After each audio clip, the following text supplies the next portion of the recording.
Oi pessoal, então fechando aqui essa série de vídeos sobre a parte prática, né, da realização dos testes, a gente vai falar um pouquinho sobre como fazer uma nova de um fator, né, aqui nesse site, né, no Statist.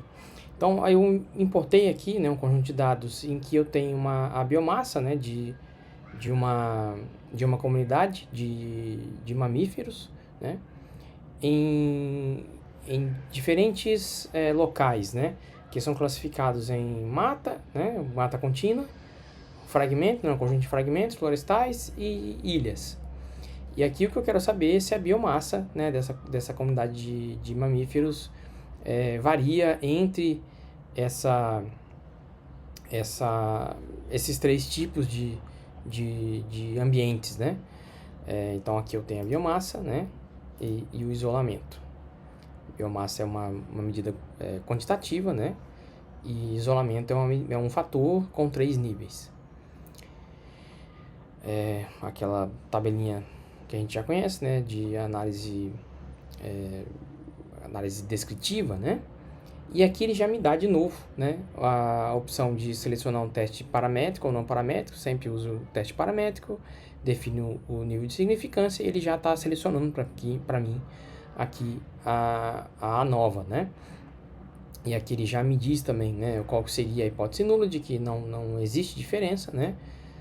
Nenhuma diferença entre as três categorias da variável independente de isolamento, enquanto que aqui existe uma diferença em pelo menos uma dessas categorias, né? Aqui ele já me diz isso aqui, olha lá.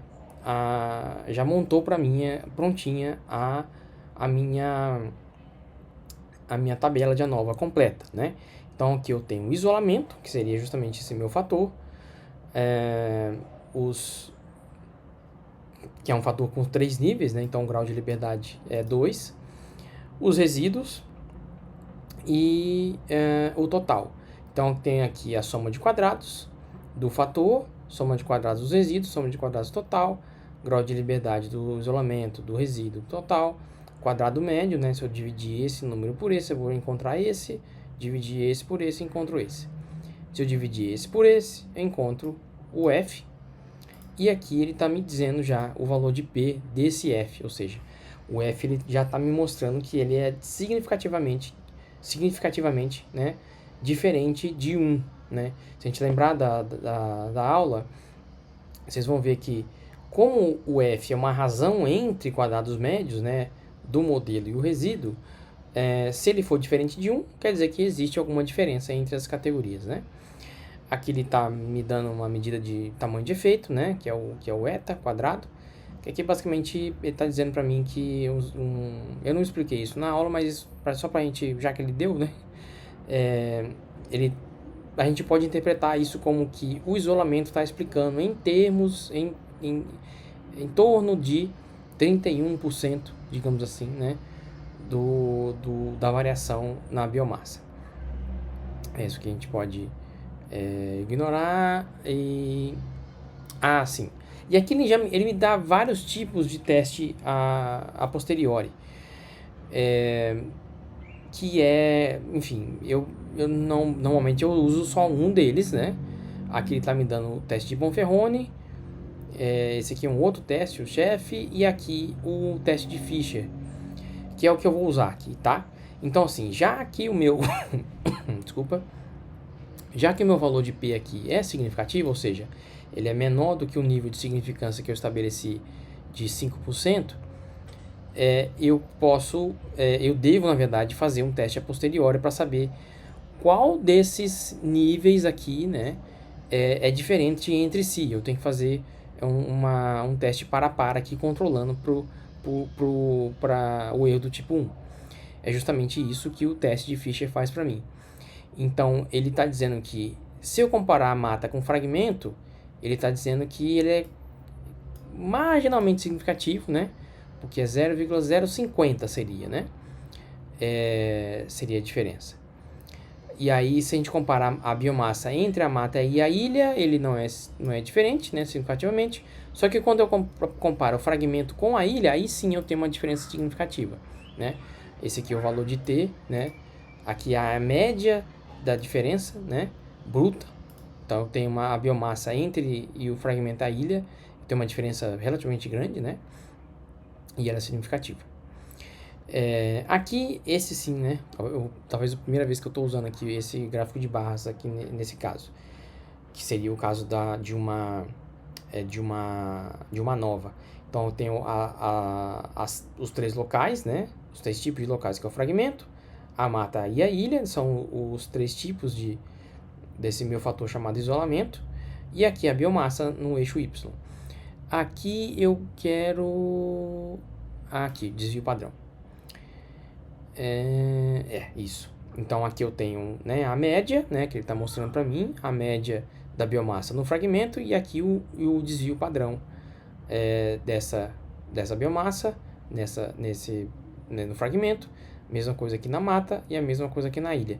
Então vocês veem que apesar de ter uma diferença na média, né, relativamente grande, isso não foi detectado aqui no teste a posteriori, justamente porque existe uma variação muito grande, né, na mata, né? Então essa barra aqui, que é a barra que indica o desvio padrão para mim, né, justamente esse que eu selecionei aqui, ele é muito grande. Então isso me diz que tem uma variação muito grande, né, nesse nível do fator aqui, né?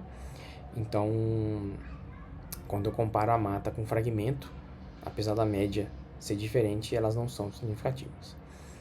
É a mesma coisa, só que eu posso... Aqui é um gráfico, ao invés de barras, eu estou mostrando, né, os pontos em si, e eu estou ligando a média deles com essa linha aqui, só para me mostrar, não tem uma sequência, né, clara entre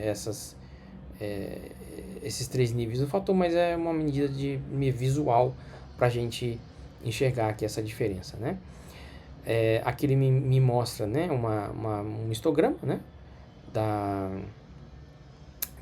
dos 3 tipos, né, do isolamento e o valor da biomassa. Isso é um tipo de gráfico interessante para a gente explorar os dados, né? Eu posso colocar aqui a densidade ou frequência, né? Melhor aqui no caso a densidade. Um gráfico melhor do que esse de barras, que eu gosto, né, no caso de uma nova, é o boxplot, né? Que ele já me diz aqui, né? Esse eu posso colocar inclusive aqui os pontos aqui do lado, né? Porque ele me mostra melhor a variabilidade dos dados, né? Então aqui dá para ver já, né? Fica de forma mais clara que o fragmento ele tem uma variação maior, porque a caixinha, né, do boxplot ela é mais larga, né? Deixa eu só ver aqui uma coisa.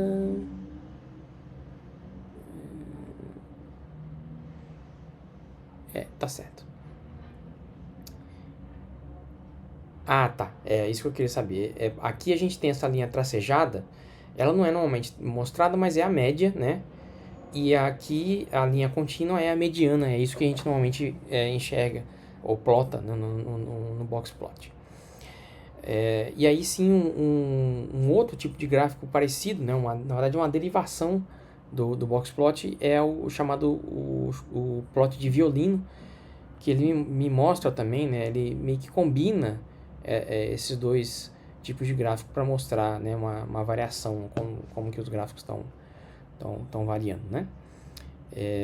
E aqui é a mesma coisa, só que é plotado na horizontal. E aqui eu já interpretei o resultado, mas a gente pode olhar também aqui em cima os pressupostos do teste, né?